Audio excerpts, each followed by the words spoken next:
Arknights Endfield has completely surpassed player expectations, and in a good way.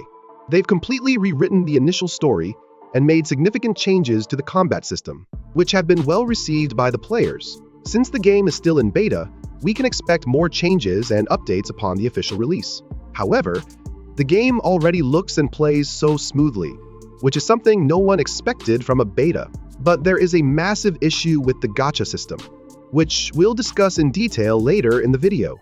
Arknights Endfield has been developed by Hypergriff, the same developers behind the original Arknights, which is a mobile-only tower defense game. In contrast, Arknights Endfield is an ARPG and will be available on PC, PlayStation 5, Android, and iOS. We have a lot to cover, but before we begin, I'd like to thank all of my subscribers. You are the best people on Earth. I truly want to grow this channel, and your support means the world to me. If you're new here, please like and subscribe. I post weekly, gathering news from YouTube and other sources so you don't have to. It's a challenge to manage alongside my day job, so your support is truly appreciated. With that being said, hey, I'm Bit, and this is EveryBit-Game.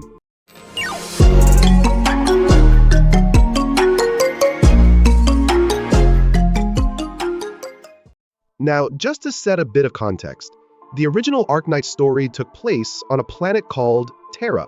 In Endfield, however, the story is set on a different planet called Talos 2. But in reality, Talos 2 isn't a planet at all. It's the second moon of a Jupiter-like planet, Talos, which you can see in the background of the game. While the overall concept might be similar, we can expect some differences in Endfield's story and narrative compared to the original Arknights. This story may also be set in a different time period than Arknights.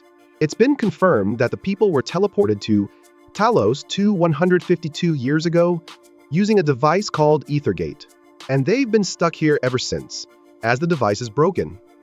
Speaking of which, the developers made a significant change to the starting scene of the story.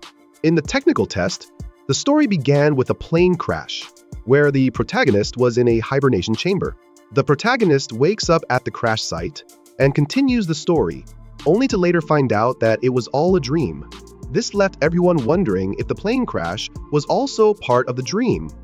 In the new narrative, you still start in a dream, but not at the crash site. You learn about the crash later on in the story after you wake up, making it clear that the crash was real and not part of the dream. Typically, we wake up with amnesia and no recollection of our past, which honestly is getting a bit old now. I think there are many better ways to start a story than with memory loss. It's becoming too repetitive in the genre and really needs to change. I mean, there are so many anime that start with a new adventure and reveal the main character's backstory later on. Let me know in the comments below if you feel the same. Moving on to the graphics. Surprisingly, the devs decided to build this game using the Unity game engine instead of opting for Unreal Engine 5 like many others. This is probably because the team has more experience with Unity, as the original Arknights was also built using it. However, it doesn't matter much, since both Unity and Unreal Engine 5 are powerful and widely used game engines. The game looks exceptionally good in terms of graphics. Just look at the density of the foliage in this area. Endfield has a distinctive look and feel that I think complements the theme of the game. I'm loving what I've seen so far, except for a few things here and there, like the meteor showers and the snow on the landslides, which look a bit cheap to me and could be improved. Hopefully, it will look better in the final build. The characters look awesome, more lively and with much more personality in this beta compared to the technical test version. This is yet another improvement over the previous build. In fact, even the protagonist is much more expressive than in any other game in the genre, and they're mostly voiced in the cutscenes as well. The voiceovers for other characters are also pretty good. So far, I haven't heard anything bad about the combat from any players. In fact, it's a significant improvement over the previous test build, which was quite frustrating, especially the mechanics for chaining character combos. In the previous build, players had to select the character they wanted to combo with and aim in the direction they wanted to attack, which disrupted the flow of combat. In the current build, however, we just need to press a single button to activate the chain combo after completing the regular hit combo. which makes the combat experience much better and streamlined. Not just that, there are also some quality of life improvements. Previously, only the MC could attack the farmable objects, but now party members can help as well.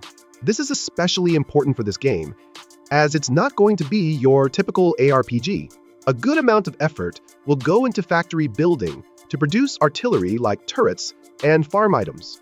Enfield is more of a blend of survival, tower defense, and ARPG. An industrial ARPG game where you can manufacture a lot of things, assign tasks to party members, and build strong relationships with them by managing their emotional status. These elements also bring the game closer to the original Arknights. Another good thing about this game is that you can run as much as you want without worrying about the stamina bar, as long as you're not in combat, similar to Wuwa.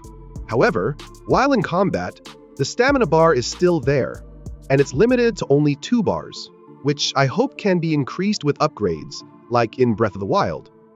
On the downside, one thing I think is problematic right now is that the characters can't swim. Just by entering chest-deep water, the characters get instantly wasted, which is a bit absurd. To be honest, another thing I was hoping for is a bike, as they showed it in the trailer and the initial gameplay cutscene.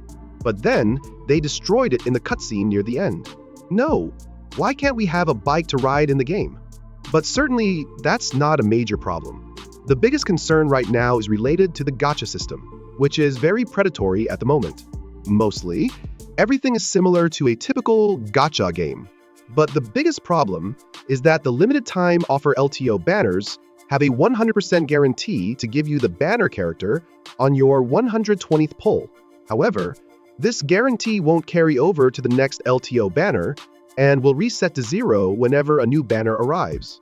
This means that if you pulled up to 119 and saved your 120th pull for the next banner, in order to pull the next character with the 100% guarantee, you will be out of luck, as the counter will reset to 0.